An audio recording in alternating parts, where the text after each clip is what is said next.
vandag begin deur jou daaraan te herinner dat omdat Jesus lewe, het jy ook vandag 'n lewendige geloof. 'n Geloof wat iets van jou vra. Ons geloof het 'n doelwit. En Jesus het daai doelwit voor sy hemelvaart baie eksplisiet gestel, ook aan sy disippels.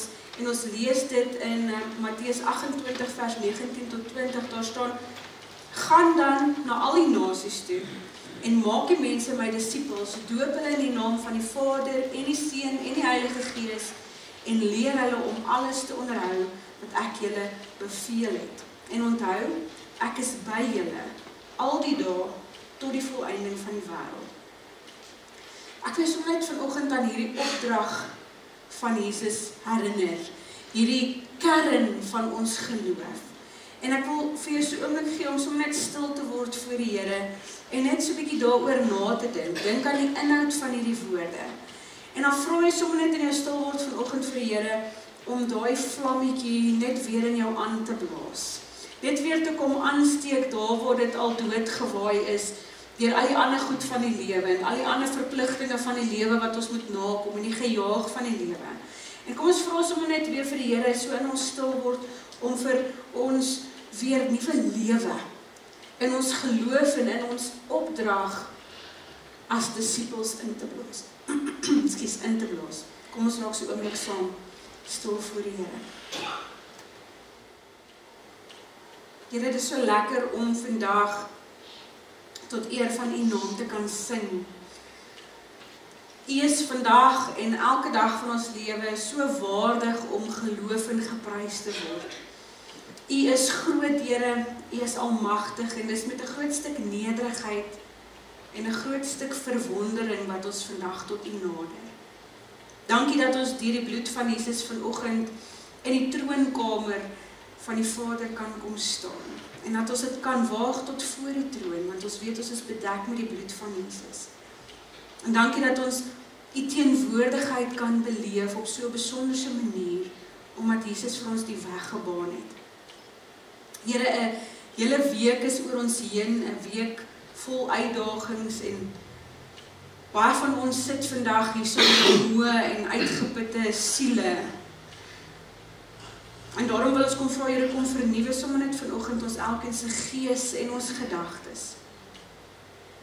Kom fokus ons sommer net vandag weer volkome op U. Jesus, ons gryp vanoggend vas aan die woord met alles in ons. Ons wil nie afvallig raak nie en ons wil nie meegesleer word deur die lewe om so besig te raak met allerlei ander dinge dat ons van U vergeet nie. En daarom het ons moeite gedoen om op te staan en vandag hier te wees. En daarom vra ons vir 'n ontmoeting met U. Ons wil verklaar dat ons nie vanoggend hier sit op grond van ons eie toedoen nie, Here. Ons sit hier op grond van U groot genade en U barmhartigheid. Ons sit hier vanoggend te danke aan die kruis van Jesus en te danke aan die leë graf van Jesus. Kom maak ons sommer net vanoggend diep bewus van die oorwinning wat daar reeds vir ons behaal is. En help ons ook vanoggend om in daai oorwinning te kom staan, dit op te eis en dan ook met 'n nederige hart te sê, Here, as gevolg van dit wat U vir my gedoen het, gebruik my, stuur my. Here, ons open nou ons vra om open nou ons geestelike oë en ore om dit ontvanklik te wees vir die inspraak van die Heilige Gees. Ook nou waar ons die woord saam gaan oopmaak. Ons bid dit in die naam van Jesus. Mag dit wat vandag in hierdie diens gebeur, Here, 100% tot eer en verheerliking van ons hemelse Vader wees. Amen. As jy jou Bybel by jou het, dan kan jy saam met my oopmaak by Johannes 20. So ons is in hierdie tyd waar ons die opstanding van Jesus gevier het op Paaszondag. En ons is nou op pad na Pinkster toe. Hemelvaart eerste natuurlik en dan Pinkster, die uitstorting van die Heilige Gees. En tussenin hierdie opstanding en hemelvaart voel dit amper vir ons asof ons in limbo is. Julle weet wat limbo is, nou. Wat is daai dans wat jy so agteroor doen? Is dit ook 'n limbo? Is dit wat? Nee, dis nie selfde soort dans wat ons praat nie. Dis nie 'n tango nie, ek dink dis ook 'n is dit 'n limbo? Okay. So ek praat nie van daai limbo wat jy onder die stok agteroor doen nie. Ek praat van so 'n mens moet praat eintlik in Afrikaans van 'n liminale fase. So 'n deurgangsfase. So 'n oorgang waar jy nie met jou een voet in een plek staan en met jou ander voet in 'n ander plek. So ons wag vir die hemelvaart, want na die hemelvaart kom die uitstorting van die Heilige Gees. En ek dink as ons onsself net in die disippels se skoene sit, dan sal jy daai vreemdheid van hierdie fase voel. Daai 40 dae wat Jesus opgewek was uit die dood, maar nog nie terug in die hemel aan die regterhand van God nie. En ons het eintlik baie min inligting in die Bybel van wat in hierdie 40 dae gebeur het.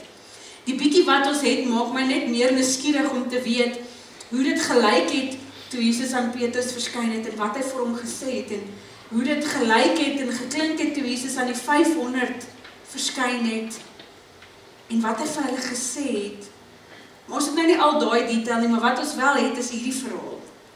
En ons gaan nou daarna kyk.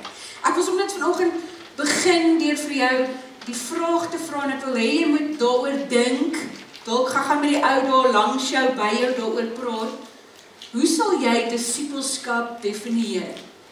As jy dit nou vir iemand buite hierdie kerk moet gaan verduidelik, iemand by jou werksplek of iemand wat jy in 'n winkelsentrum raakloop of iemand wat jy weet nie in 'n kerk kom nie, hoe sal jy disippelskap vir daai persoon verduidelik? Dink gou vir so 'n oomblik daaroor, deel gou so 1 of 2 sinne met die ou daar langs jou. Ek is baie tempted om dit vanoggend te doen, maar ek gaan nie om te vra. So ek sê jy nie so op die spot sit nie. Maar sommer net om te weet, wat is jou definisie van disippelskap? En hoe sal jy dit verduidelik vir iemand wat nie in die kerk kom nie en iemand wat nie regtig in die Christelike godsdiens beweeg nie? Nou ek het hierdie mooi storieetjie gelees en dit was vir my so treffend. En vandag gaan ons so 'n bietjie praat oor hierdie ding. Die opstanding van Jesus is 'n oproep tot disippelskap. Maar om dit te doen, moet ons eers net vir mekaar sê, wat is disippelskap? So ek het hierdie mooi storieetjie gelees, kort storieetjie, maar dit het vir my iets raak gevat.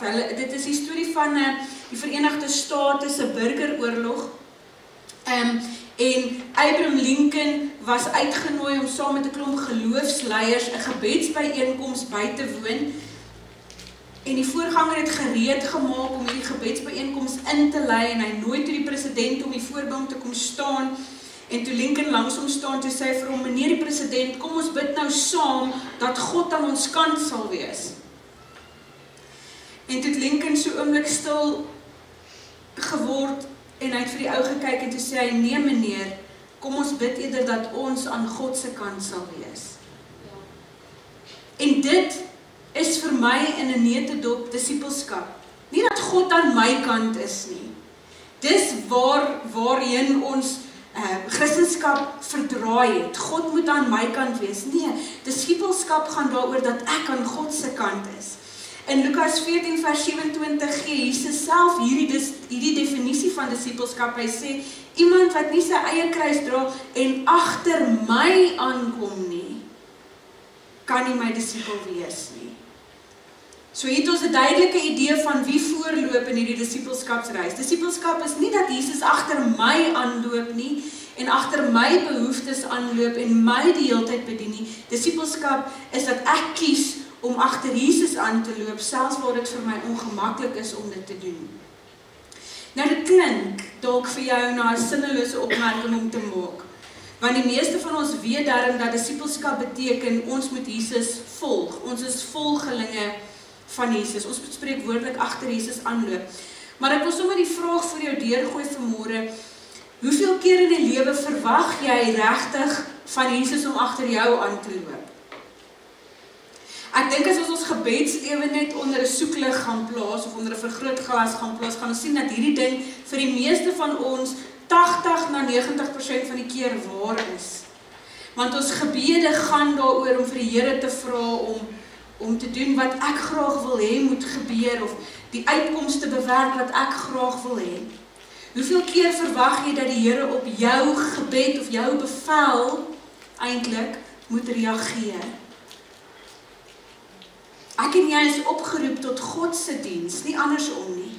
God se bestaansdoel is nie om my 24/7 te bedien nie, maar in ons godsdienstbeoefening het ons hierdie almagtige God verminder of verkleineer tot amper tot 'n genie, iemand wat wense waarmaak. As ek bid, is dit amper soos om daai lampie uit te haal en om te vryf. En dan maak ek al my wense en dan sê ek amen en dan wag ek. En ek hoop en glo dit gaan gebeur. Terwyl God soveel groter is, soveel meer is as dit. Terwyl God 'n plan, 'n doel, 'n missie het vir sy skepping. Terwyl ons eintlik veronderstel is om onsself volkome tot God se diens te stel. Nou in Johannes 20 kry ons een van die min verhale van dit wat gebeur het tussen Jesus se opstanding en sy hemelvaart. Ons het regtig baie inligting oor wat in daai 40 dae gebeur het, maar wat ons wel weet en waarvan die evangelies getuig is dat Jesus in hierdie 40 dae vir sy disippels die groot opdrag gegee het. Die groot opdrag gegee het om in die wêreld uit te gaan en nog disippels te gaan maak. Basies om die koninkryk van God te gaan uitbou en mense in te trek en hulle burgers te maak van die koninkryk van God. So dan kan jy gou jou Bybel saam met my oopmaak daar by Johannes 20 en dan lees ons vanaf vers 19. Daardie Sondag aand was die disippels bymekaar. Alhoewel die deure gesluit was, omdat hulle bang was vir die Jode, het Jesus gekom en tussen hulle gaan staan en vir hulle gesê, vrede vir julle. Nadat hy dit gesê het, wys hy sy hande en sy sy vir hulle. Die disippels was baie bly toe hulle die Here sien. Vrede vir julle, sê hy weer vir hulle. Soos die Vader my gestuur het, stuur ek julle ook. Nadat hy dit gesê het, blaas hy oor hulle en sê, ontvang die Heilige Gees. As julle vir mense hulle sondes vergewe, word dit hulle deur God vergewe. As julle dit nie vergewe nie, word dit nie deur God vergewe nie. Thomas, wat ook Didimus genoem is, een van die 12, was nie by die disippels toe Jesus gekom het nie. Die ander disippels sê toe vir hom, ons het die Here gesien, maar hy sê vir hulle, as ek nie die merke van die spykers in sy hande sien en my vinger in die merke van die spykers steek en my hand in sy sy steek nie, sal ek nooit glo nie. Nou ons lees vandag net tot daar. So in Johannes 20 alreeds, buiten daai Matteus 28 groot opdrag, gaan dan en maak disippels van die nasies, né? Buiten daai opdrag sien ons in Johannes 20 dat Jesus se opstanding 'n oproep tot disippelskap is. En hierdie oproep tot disippelskap is nie net gerig aan die disippels wat Jesus gevolg het tot en met sy dood toe nie. Hierdie opdrag is ten diepste 'n oproep aan elkeen van ons wat vandag hierdie gedeelte lees, elkeen van ons wat vandag sê ons glo in die opstanding. Dis 'n oproep tot ons om gestuurdes te wees. Nou hierdie teksgedeelte bied vir ons sommer net so 'n bietjie 'n vars blik op ons roeping om disippels van God se koninkryk te wees. Ek wil spesifiek stil staan by die goed wat Jesus hierso vir die disippels sê. En ek wil jy sommer net som deur dit vat in die hoop dat jy sommer net 'n nuwe perspektief op jou disippelskap ook vandag sal kry. Daar waar jou disippelskap dalk 'n bietjie lam gelê is of daar waar dit 'n bietjie vervlou het. Want ek dink ons almal kom op daai punt. Nou, waar jy voel, jy ek weet ek moet dit doen, ek weet dis wat die Here gesê het, maar ergens iewers in my lewe het ek weer te besig geraak met ander dinge en het ek daai ding in die agterste laai gewerk. So die eerste opvallende ding wat in hierdie verhaal gebeur is net vir my die wyse waarop Jesus sy disippels groet. Ons lees dat die disippels bymekaar was, dat die deure gesluit was. Dis 'n baie belangrike ding wat ons in hierdie teksgedeelte moet sien. Jy kan jouself amper hierdie situasie indink. Die disippels moes in die geheim ontmoet. Hulle was bang dieselfde gaan met hulle gebeur as wat met Jesus gebeur het. Hulle was bang, want die een wat hulle gedink het, die Messias, die redder van die wêreld gaan wees, hy is wreedaardig vermoor. Hy is gekruisig en in die openbaar vermoor. Hulle leier en wie hulle al hulle hoop geplaas het, is dood. So met hierdie verskriklike vrees in hulle harte, is hulle hier by mekaar, en hulle waarskynlik in dieselfde boorvertrek as waar Jesus die laaste maaltyd met hulle gedeel het, daar waar Jesus hulle voete gewas het, so hulle daar wees, is soms so vasklou aan 'n laaste herinnering van Jesus. En hulle het seker gemaak, niemand volg hulle nie. Hulle het seker gemaak, die deure is gesluit. Hulle het seker gemaak, niemand kan by die vensters insien nie. Hulle het seker gemaak, daar's nie lampies wat aan is, of kersies wat brand, sodat iemand kan sien, hier's beweging nie. Hulle het seker gemaak, niemand weet, hulle is hier by mekaar nie. Hulle was waarskynlik te bang om te hard met mekaar te praat. Hulle het heel waarskynlik oor en weer gefluister, net sodat niemand buite moet hoor, hulle is hier binne nie. Party van hulle het selfs al begin oorweeg om terug te keer na hulle lewens, voor hulle ontmoeting met Jesus. Ons weet dat baie van hulle al daai besluit geneem het, want die Emmausgangers het Jesus vroeër daai dag op die pad gekry, was van Jesus se disippels, Jesus se volgelinge, wat reeds terug op pad was na waar hulle vandaan kom. En dan te midde van die vrees wat in hierdie disippels se harte leef oor die situasie waarin hulle self bevind, kom staan Jesus tussen hulle. Die deure is gesluit, en skielik is hierdie persoon hier tussen hulle, en sy eerste woorde aan hulle is, vrede vir julle. En hier sien ek net dat Jesus die vrese van sy disippels raak gesien het.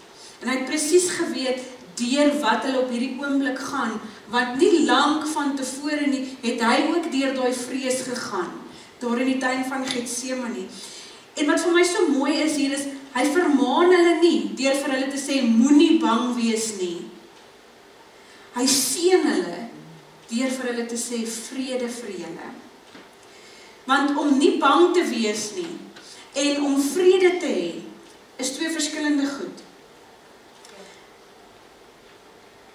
Daar's 'n storie wat vertel word van 'n koning, wat 'n prys aangebied het vir die kunstenaar wat vrede die beste vir hom kon uitbeeld.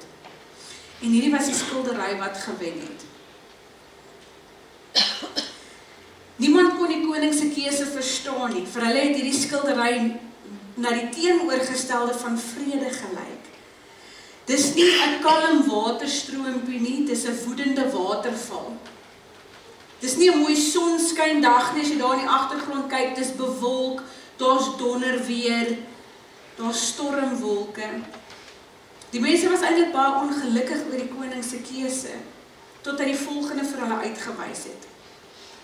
Sien julle daai? Sjoe nee, dominee zoom in, daar hy. Sien julle daar, reg in die middel van hierdie woedende waters van 'n waterval, sit 'n duifie op 'n nesie in 'n rotsskeer, die uitbeelding van perfekte vrede. Johannes 16 vers 32 sê Jesus, dit sê ek vir julle sodat julle vrede kan vind in my. Weet dit hier, Jesus sê dit, in hierdie wêreld sal julle dit moeilik hê, maar hou moed, ek het die wêreld klaar oorwin. Daai is vir my omtrent 'n uitbeelding van dit wat Jesus hier sê. Hy sê die stormwaters gaan hier om julle woed. Die donderweer gaan slaan, die onweerswolke gaan opkom. Dit gaan party daar vir jou voel, jy is so naby om te verdrink, maar hou moed. Ek het klaar die wêreld vir julle oorwin. Om vrede te hê beteken nie noodwendig om nie bang te wees nie. Ek wil dit vir jou onderstreep. Om vrede te hê beteken om kalmte te vind in die wete dat God groter is as my vrese. Amen. So net soos Jesus die vrese wat in die harte van die disippels geleef het geken het, so wil ek vandag vir jou sê, Jesus weet presies wat se bekommernis en wat se onsekerheid en wat se vrees dalk vanoggend in jou hart leef. Veral in terme ook van jou roeping om 'n disipel te wees. Jesus weet hoe moeilik dit is om daar by jou werksplek 'n getuie te wees van hom. Hy weet hoe moeilik dit is om die regte ding te doen, terwyl almal rondom jou die verkeerde ding doen, en die verkeerde ding al so genormaliseer het, dat jy wat die regte ding doen, eintlik na die weird ouetjie lyk. Hy weet dit. Hy ken die onsekerheid in jou hart, veral in terme van jou roeping as disipel. En hy weet dat daai roeping wat hy oor ons lewens uitgeroep het, is nie 'n maklike roeping nie. En daarom kom vermaan hy jou nie vanmôre met die woorde, moenie bang wees nie. Hy kom seën jou eerder vanmôre, soos hy die disipels geseën het, en hy sê vanmôre, vrede vir jou. Vrede vir jou.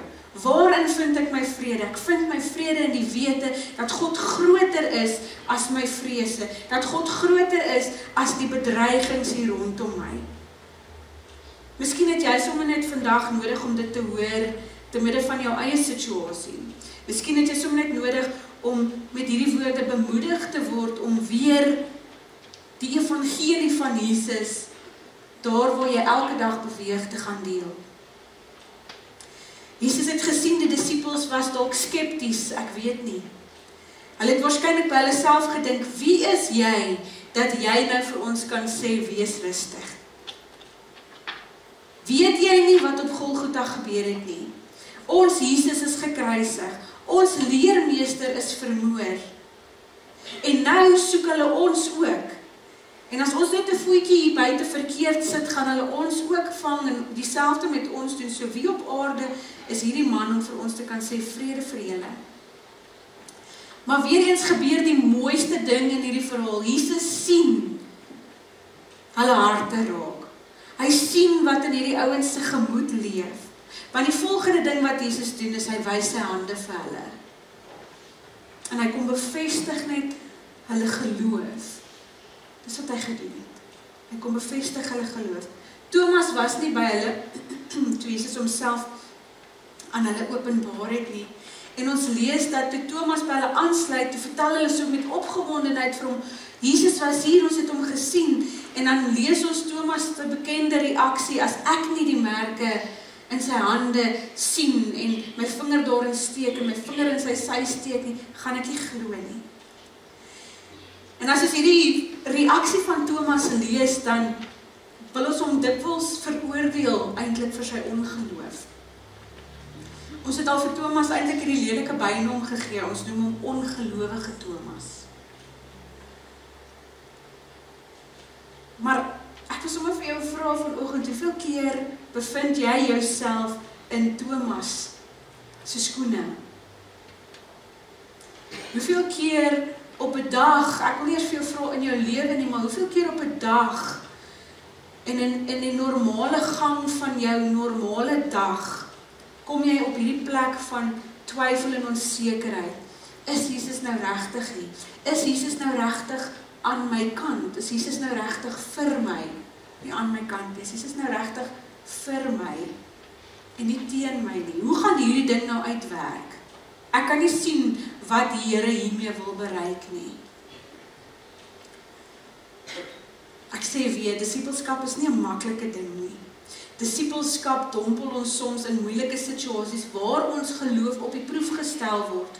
Maar die belangrike ding wat hierdie gedeelte van my wys, spesifiek oor my disipelskapsreis, is dat Jesus ons, wat sy disipels is, se geloof voortdurend sal bevestig. Onthou julle nog daai strokiesprent wat altyd in die huisgenoot voorgekom het, Hagar die Grote? Onthou julle hom? So daai vet Viking mannetjie wat altyd die komiese goed kwyt geraak het as my ma die huisgenoot gekoop het, dan ek hom eers gesteel. Dan het ek net gou Hagar die Grote en Bolly gelees. Onthou julle vir Bolly, is mos Bolly, die hasie. Okay, maar Bolly is nie nou ter sprake nie, Hagar is. Ek onthou 'n strokiesprent baie spesifiek van Hagar, waar hy op sy knieë staan met sy handjies so gevou, en dan praat hy nou met die Here. Neem ek nou aan. Dan sê hy, God, dis nie maklik om in U te glo nie.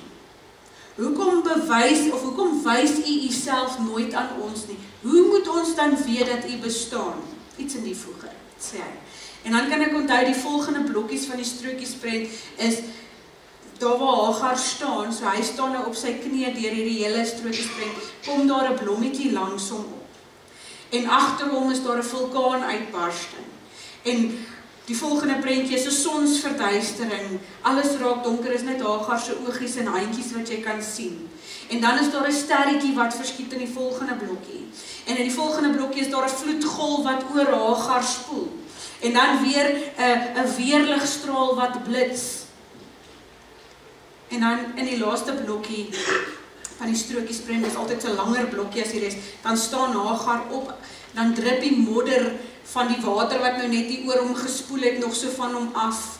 En is nog steeds 'n sonsverduistering en jy sien alles, jy sien die vulkaan, jy sien die blommetjie, jy sien alles in hierdie prentjie. En dan sê Hagar, okay, ek gee op. Elke keer as ek hierdie onderwerp opbring, dan kry ek net 'n klomp onderbrekings.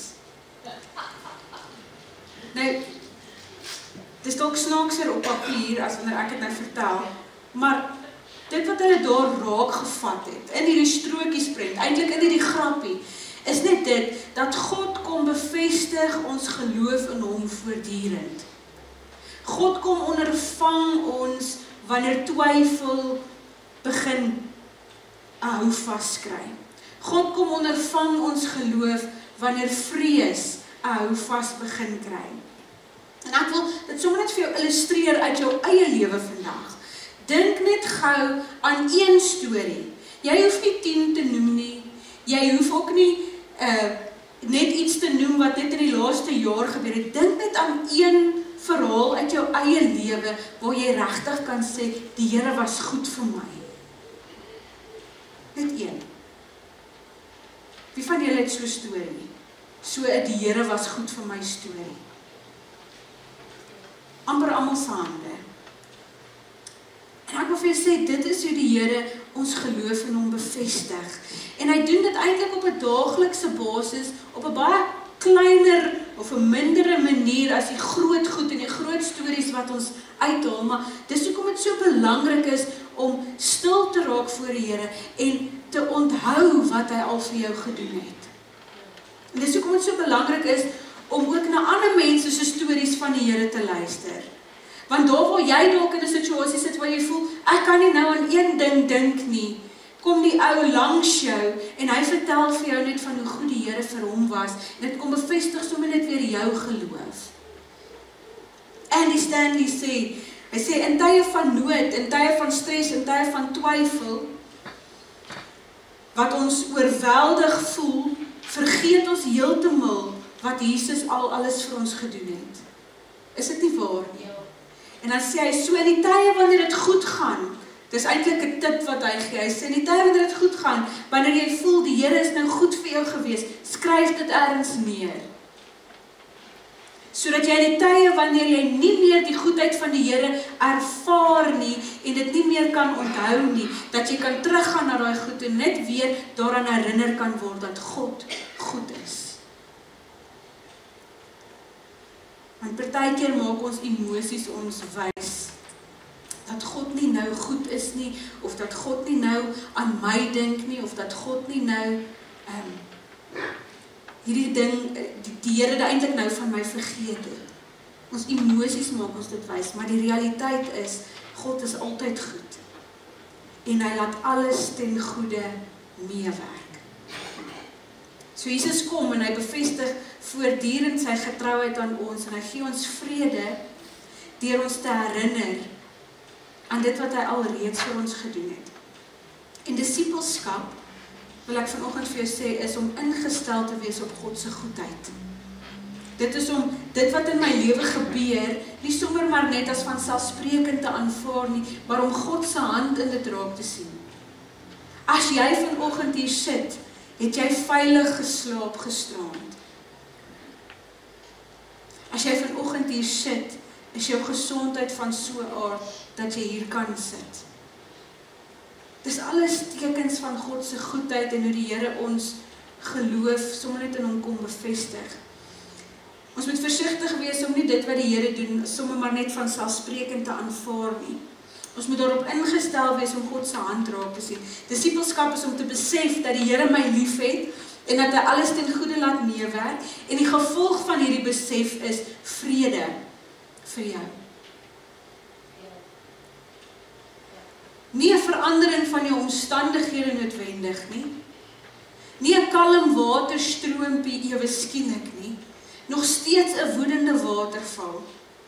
Maar daai vrede in die besef dat my God groter is as die storm wat hier by my woed. Vrede vloei nie vanuit perfekte en ideale omstandighede nie. Hoor dit vanmôre. Vrede vloei nie vanuit 'n konfliklose, weerstandlose bestaan nie. Vrede vloei nie vanuit die perfekte lewe nie. Vrede vloei vanuit 'n besef van God se goedheid. Ja, amen. Nog 'n belangrike aspek van disippelskap wat ons in hierdie verhaal in Johannes 20 kry, is vers 21. Vers 21 sê Jesus, soos die Vader my gestuur het, stuur ek julle. So daar kry ons net weer hierdie sending, opdrag. Ons as disippels is deur Jesus na die wêreld toe gestuur. En ons is na die wêreld toe gestuur, baie spesifiek, soos die Vader vir Jesus gestuur het. Ek wil net hê jy moet gou vir 'n oomblik saam met my dink, hoe het die Vader vir Jesus gestuur? En dit gaan nou vir jou baie eenvoudig klink as ek dit vir jou sê, maar het God vir Jesus gestuur om as 'n koning in weelde te kom leef en nooit seer kry te beleef nie? Nee, ons ken die antwoord daarop. God stuur vir Jesus om in 'n stal gebore te word, nie in 'n paleis nie, om sy hele lewe lank eintlik vervolg te word en nie vryheid te geniet nie, om saam met boemelaars en skelms en siekes en verwerptes te loop en te eet, eerder as om elke dag by 'n koningsmaal aan te sit. God stuur vir Jesus om op te staan vir die gemarginaliseerdes, vir die onderdruktes, eerder as om 'n koning te wees wat self in 'n posisie was waar hy mense kon onderdruk. En God stuur vir Jesus om 'n hart te hê vir randfigure, eerder as om hulle maar net te verwerp soos almal anders. En God stuur vir Jesus in een kort sinnetjie om te kom dien. Om te dien. En nou kom Jesus in hierdie gedeelte en hy stuur die disippels uit in die wêreld in, en dan sê hy, ek stuur julle. Ek stuur julle om vir mense alles te gaan wees wat ek vir hulle was. Ek stuur julle om te gaan doen soos wat ek gedoen het. Ek stuur julle om te gaan dien.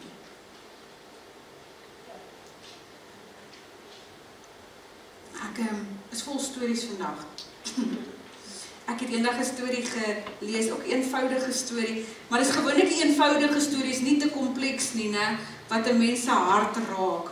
Die vrou was op pad huis toe, dit was haar getuienis. Dis so die ding het regtig gebeur. Sy is op pad huis toe van haar werk af en op pad huis toe sien sy 'n dogtertjie op 'n straathoek staan en bedel. En die dogtertjie se kleertjies is geskeur en dun en vuil en die stofmerke op haar gesiggie daarvan getuig dat sy baie lank laas 'n bad water gesien het. En haar neusie was rooi van die koue en haar oortjies was rooi van die koue. En die vrou het in haar handsak rondgegrawe vir 'n paar rand. Julle weet, meeste van ons loop nie meer met kontant by ons nie. En al wat sy kon kry was net 'n paar rand wat daar los in haar handsak gelê het. En sy het dit in die kind se blikkie gegooi en sy het vir haar geglimlag en sy het verder gery. En op pad huis toe raak sy eintlik half ontstel oor die klein dogtertjie, want die gesiggie bly hier in haar gees voor haar opkom. Sy raak ontstel oor die klein dogtertjie se omstandighede, want sy gaan terug na 'n warm huis toe en 'n vol yskas en 'n warm bed en 'n lekker warm bad, terwyl daai dogtertjie vanaand waarskynlik honger en in koue gaan moet slaap.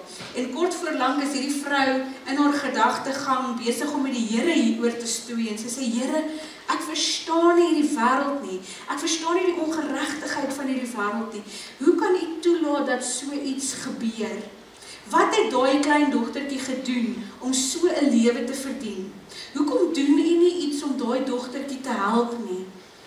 En sy sê, sy het hoorbaar gehoor hoe die Here haar antwoord in daai oomblik, my kind, maar ek het iets gedoen om daai dogtertjie te help. Ek het jou gestuur. En dit was sommer net vir my so 'n penny wat by my gedrop het toe ek dit gelees het. Ons sien nie die ongeregtigheid in die wêreld raak en ons kan baie vinnig in hierdie ding verval van, Here, hoekom laat U dit toe? Here, hoekom gebeur hierdie goed? Here, waarmee is U besig dat U nie aandag gee aan hierdie krisis nie? En ek wil sommer net hê, jy moet vandag die Here se stem hoor ook vir jou lewe en hoor hoe die Here vandag vir jou sê, maar ek het iets gemaak om die ongeregtigheid in hierdie wêreld aan te spreek. Ek het iets gedoen. Ek het jou gestuur. Wat doen jy? In plaas daarvan om vir God te vra, maar God, wat doen U? Moet ons eintlik stil raak en net by daai punt kom waar ons vir onsself vra, maar waarmee is ek besig? Want die essensie van my geloof is dat God my gestuur het.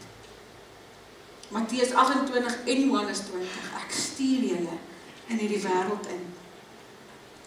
Oom Rodney Siel het altyd vir ons op sy kampe gesê, jy kry 2 soorte Christene. Jy kry die jawbone Christen en die backbone Christen. En dan het hy vir ons altyd gevra, wat se een is jy? Is jy die Christen wat al die regte goed sê, wat vir almal kan sê wat hulle moet doen? Of is jy die backbone Christen, die een wat opstaan vir wat reg is, die ou wat opstaan en iets doen? Is jy 'n jawbone of 'n backbone Christen? Is die evangelie iets wat uit jou mond uitkom, of is die evangelie iets wat ook in jou dade, in jou doen elke dag vergestaat? 1 Johannes 3 vers 18 sê, liewe kinders, ons liefde moenie net woorde of lippetaal wees nie, maar moet met die daad bewys word. En dan in opregtheid. Nog 'n faset van disippelskap wat Jesus met sy verskyning na sy opstanding hier aan die disippels onderstreep, en waarskynlik vir my die belangrikste aspek van ons disippelskap waarin ek en jy kan vashou, vers 22. Daar staan, nadat hy dit gesê het, blaas hy oor hulle en sê, ontvang die Heilige Gees. Nou hieroor kan ek 'n hele preekreeks doen, maar ek moet myself inhou, want dit is Marius se beurt om Pinkster te doen. So ek kan ook nie vandag te veel daaroor sê nie, maar ek wil hierdie opmerking vir jou oor dit wat Jesus hier sê maak. In hierdie woorde van Jesus kry ons die versekering, die belofte, dat daar in disippelskap vir ons kameraadskap is. Die vertroostende ding van hierdie kameraadskap waarvan Jesus hier praat, is Jesus het klaar daarvoor voorsiening gemaak. Jesus het geweet hierdie opdrag wat hy gee, om in die wêreld uit te gaan, en nog disippels te gaan maak, en jou geloof te gaan leef, daar waar jy elke dag is. Dis 'n eensame opdrag. En as ons vandag regtig eerlik met mekaar kan wees, kan ons erken dat ons geloof ons baie keer van mense vervreem. Nie omdat ons dit kies nie omdat ons op 'n lelike manier standpunt inneem nie, maar net oor mense skie is vir 'n persoon met Christelike beginsels. Want iets in jou optrede spreek hulle aan. Maar die Here kom sê vir sy disippels in hierdie gedeelte, en ook vir ons vandag, jy's nie alleen nie. Al voel dit partykeer so. Op hierdie reis van disippelskap, op hierdie reis waar jy jou geloof moet deel, en in hierdie wêreld, hierdie skerry wêreld moet uitgaan, en vir mense moet gaan vertel van die Here se goedheid, laat ek jou nie alleen nie. Jesus sê, ek is by jou, ek help jou, ek lei jou, ek beskerm jou. Ek is 'n vriend vir jou wanneer die wêreld jou verstoot. En dit sê sommer net vir my dat disippelskap, vriende, is vriendskap met God. Hoor mooi. Disippelskap is ten diepste vriendskap met God by wyse van die Heilige Gees.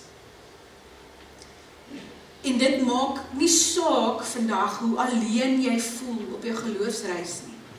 Ek wil jou hiermee bemoedig. As jy vandag verstoot voel, deur jou vriende dalk, Miskien het jy al op 'n plek in jou lewe gekom waar jy sê, maar ek het nie meer vriende nie. Want die beginsels waarvoor ons staan, is net so van so aard dat hulle wil nie meer by my kom kuier nie, of ons het maar net uit mekaar uitgegroei. So as jy vandag verstoot voel deur jou vriende, of selfs jou familie, ek dink dis die erger seer, is as jou familie jou begin verstoot as gevolg van jou geloof. Of as jy vandag verstoot voel deur jou kollegas, daar waar jy werk, op grond van jou geloof, en die beginsels waarvoor jy staan in jou geloof, weet net, jy is nie alleen nie. Die Heilige Gees is by jou, en jy het 'n vriend in God. Ek gaan daarby volstaan met hierdie tema. En dan die laaste ding wat Jesus hier na sy opstanding vir sy disippels kom onderstreep. Kry ons in vers 23. Hy sê, as julle vir mense hulle sondes vergewe, word dit hulle deur God vergewe. En as julle dit nie vergewe nie, dan word dit nie deur God vergewe nie. Nou hierdie is 'n swaar ding. 'n Swaar ding wat hier op 'n gelowige gelê word. Wat bedoel Jesus nou hier? Bedoel hy, as ek nie iemand kan vergewe nie, beteken dit dat God ook nie daai persoon vergewe nie? Dis problematies, dink ek, want die meeste van ons sukkel met vergifnis. Ek dink as vergifnis in jou en my hande was, dan sou ons almal kniediep in die moeilikheid gewees het, want daar is nie een enkele mens vir wie vergifnis maklik is nie. Ek dink ek kan vandag hier individueel deur elkeen gaan, en ek dink 99% van ons gaan ergens in ons lewe sukkel met vergifnis. Wat ek wel dink is dat Jesus kom onderstreep die belangrikheid van vergifnis hier, want vergifnis is die essensie van die kruis. Die kruis is vergifnis. So die Here kom onderstreep hier by hulle die belangrikheid van vergifnis vir 'n kind van die Here. En die belangrikheid daarvan dat jy nie met 'n wrok in jou hart moet rondloop. Veral as jy na mense toe gaan, wat jou gaan seermaak en wat teen jou gaan opstaan nie. Maar ek dink, wat Jesus hier kom benadruk vir sy volgelinge, vir sy disippels, voor hulle uitstuur in die wêreld, is dat ons as disippels van die opgestane Jesus, God aan mense openbaar. Dis wat ek dink hier gebeur. Wat ons vir mense wys, is die beeld wat hulle van God het. Daar's daai bekende gesegde wat sê, jy is dalk die enigste Bybel wat iemand vandag lees. En ek dink, dit is die hart van wat hier aangaan. So ons as disippels onvergewensgesind is, dan dink mense, sjoe, ek wil nie 'n God aanbid, die God aanbid wat hulle aanbid nie. En ek sien dit so baie hierdie beginsel op sosiale media gebeur. Wie van julle het 'n vorm van sosiale media? Facebook? Yes, okay. Mense sal geestelike of Bybelse of wat hulle sal beskou as Christelike kommentaar lewer op ander se plasings, maar op 'n baie aanvallende, afbreekende manier. En dan sal die ander mense wat dit lees, se reaksie daarop eintlik baie negatief wees. Dit gaan nie alleen oor die standpunt wat jy inneem nie, maar beslis ook oor hoe jy standpunt inneem. Ek dink dis wat die Here hier vir ons sê. Daar's 'n manier om 'n standpunt in te neem wat verander 'n wrang smaak oor Christendom en oor God gee. En daar's 'n manier om standpunt in te neem waar jy ander wen en waar jy ander intrek en deel maak van die koninkryk van God. Dit gaan nie net oor die beginsels waarvoor jy staan nie, maar dit gaan ook oor hoe jy daarvoor staan. So werk dit met elke dingetjie in die lewe wat ons doen. Wat ook al jy doen, is vir mense 'n refleksie van God. Dit is 'n baie swaar ding om op jou te dra, maar ook eintlik 'n baie bevrydende ding as jy net besef dat jy God vir mense kan openbaar. Net in hoe jy hulle hanteer en hoe jy opstaan. En daarmee sê ek nie dat jy nie moet opstaan vir dit wat jy glo reg is nie. Ek sê dit maak saak oor hoe jy fight. Hoe jy die geveg aanvoer, dit maak saak. Dit is wat Jesus bedoel wanneer hy sê, as julle vir mense hulle sondes vergewe, word hulle deur God vergewe. Met ander woorde, hoe ons mense hanteer, is vir hulle hoe God hulle hanteer. As julle dit nie vergewe nie, word dit nie deur God vergewe nie. Met ander woorde, hoe ons mense nie hanteer nie, of wat ons ook nie aan hulle openbaar nie, is vir hulle wat God kort kom. En nou wil ek sommer net vir jou vra, wat dink mense van God wanneer hulle na jou lewe kyk? Wat dink daai kollega by die werk wat nie in 'n kerk kom nie? Wat sê hulle is 'n Christen, maar jy weet eintlik het hulle nie regtig sulke vaste Christelike beginsels nie. Wat dink daai persoon van God wanneer jy klaar met hom of haar te doen gehad het? Wanneer jy met hom of haar gepraat het? Wanneer jy hom of haar reg gehelp het oor 'n fout wat hulle in die werk gemaak het? Wat dink hulle van God? Nie wat dink hulle van jou nie. Wat dink daai persoon van God as hulle na jou optrede kyk? As hulle net luister hoe jy praat by die werk? Wat dink jou kind van God wanneer hy hoor hoe jy oor die telefoon praat met 'n pel?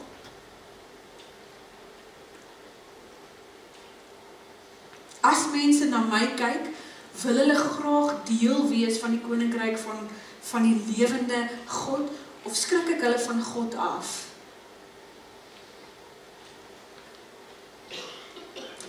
Basileia familie, in die lig van die leë graf wil ek jou vanmôre herinner aan die roeping wat daar oor jou lewe uitgeroep is. Ja, jy's 'n onderwyser of 'n vakman of 'n polisieman of 'n whatever. Maar die roeping oor jou lewe is Matteus 28 en Johannes 20. Jesus wat sê, ek stuur jou in hierdie wêreld in. Gaan wen mense vir die koninkryk van God. As jy jouself vandag 'n kind van die Here noem, dan is jy opgeroep tot disippelskap.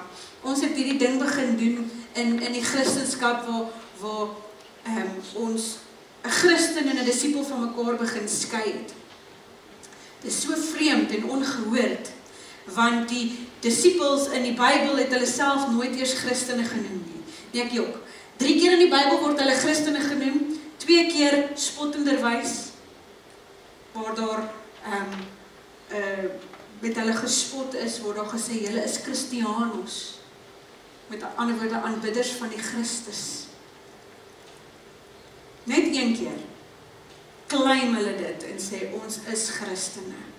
Die res van die tyd, ek dink is amper iets soos 236 keer, as ek het nou nie my sommetjies verkeerd het nie, noem hulle self, moet nou nie my woord vat vir daai getal nie, okay. Maar noem hulle self disipels. 'n volgeling van Jesus is 'n disipel, en 'n disipel is 2 goed. Hy's 'n volgeling van Jesus en hy's 'n gestuurde van Jesus. Dis 'n disipel. Jy is gestuur na die wêreld toe, soos wat God vir Jesus na die wêreld toe gestuur het. Jy's 'n disipel van die lewende God. En hierdie teksgedeelte, hierdie woorde van Jesus, is vanoggend ook vir jou. Miskien is dit om jou te kom bemoedig, is om net vir jou te sê, hou vas aan die Here. Hy's by jou, moenie moed verloor nie. Hy gee jou vrede te midde van daai storms wat om jou woed. Miskien is dit sommer net vir jou om vandag opnuut te hoor dat die Here by jou is en saam jou hierdie pad stap, dat hy lief is vir jou. Of miskien is hierdie teksgedeelte vandag vir jou om jou dalk so 'n bietjie oor die vingers te tik En vir jou te sê, Mauri, onthou net, jy is vir mense 'n refleksie van God. Jy vorm mense se persepsies oor God. Mag ek vir jou vra, hoe lyk jou disippelskap? Nie jou Christendom nie, nie jou geloof nie. Hoe lyk jou disippelskap? Jou navolgingskap van Jesus en jou gestuurdheid. Jou opdrag wat jy van Jesus ontvang. Hoe lyk jou disippelskap op hierdie oomblik?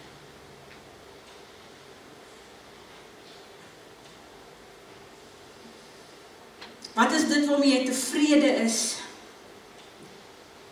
En wat voel jy is die goed wat die Here vandag aanspreek?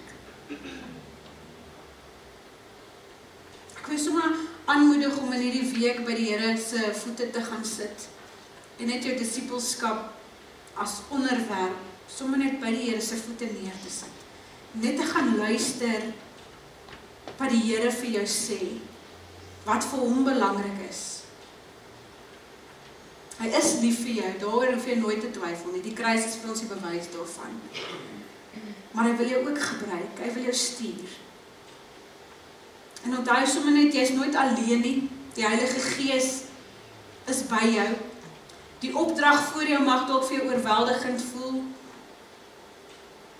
Maar die Heilige Gees is die belofte dat ons nie alleen is in daai opdrag nie. Ek dink Jesus wil sommer net vandag so in die lig van die leë graf en hierdie uitbeelding wat ons weer vandag hierso sien van die opstanding, van die lig wat hierdie duisternis gebreek het. Ek dink sommer net die Here wil vandag vir jou opnuut kom sê, ek stuur jou. Kan ek jou maar gebruik?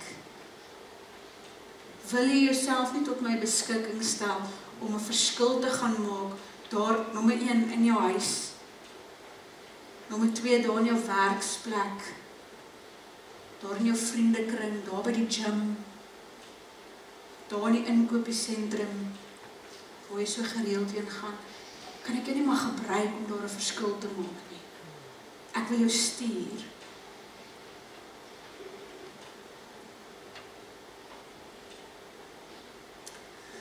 Hemelse Vader, dankie vir u woord vanoggend.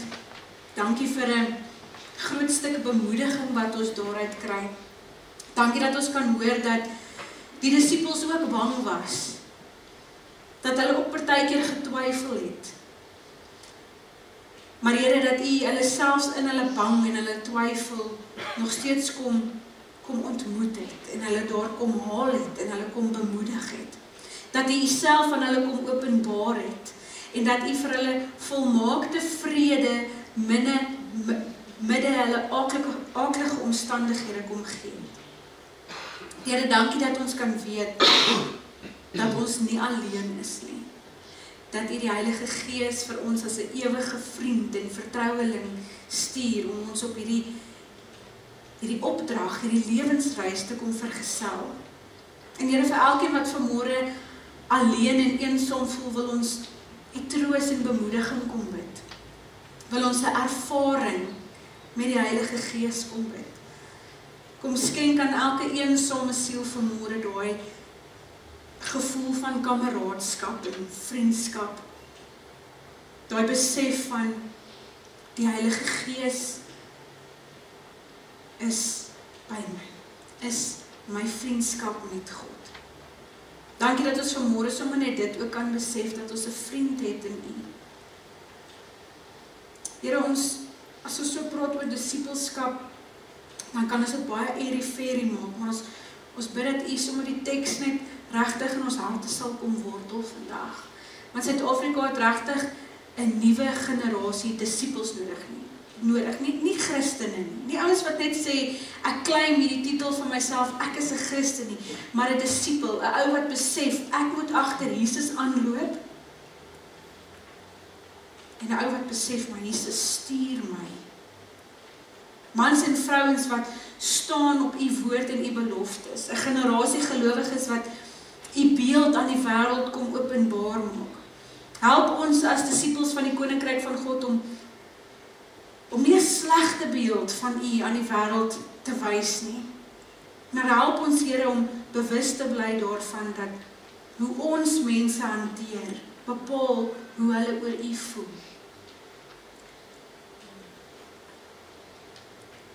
Here, ons kom verklaar sommer net vandag in die Gees.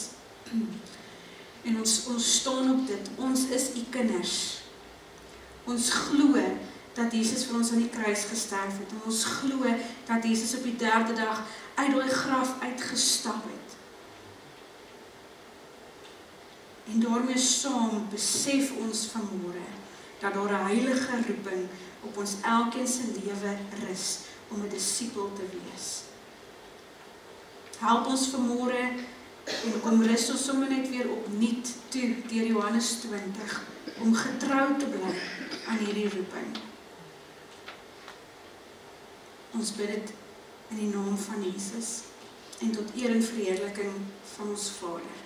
Amen. Ek wil die seën van die Here oor jou uitspreek, spesifiek vir jou gestuurdheid hierdie week. Daar waar jy doelbewus hierdie week teruggaan na jou werksplek toe, teruggaan na jou huis toe, in jou vriendekring, in jou familiekring, en met die besef dat die Here my hier gesit het om my hier te gebruik. Het is nie maar toeval dat ek hier beland het nie. Die Here het vir my 'n sending hier. Die Here het my gestuur. So ek wil sommer bless vir daai gestuurdheid hierdie week. Mag die Here jou as disipel seën en beskerm. Mag hy tot jou redding verskyn en jou genadig wees, en mag hy jou gebede verhoor, en ook aan jou sy volmaakte vrede midde die storms van hierdie lewe skenk. Amen. Amen.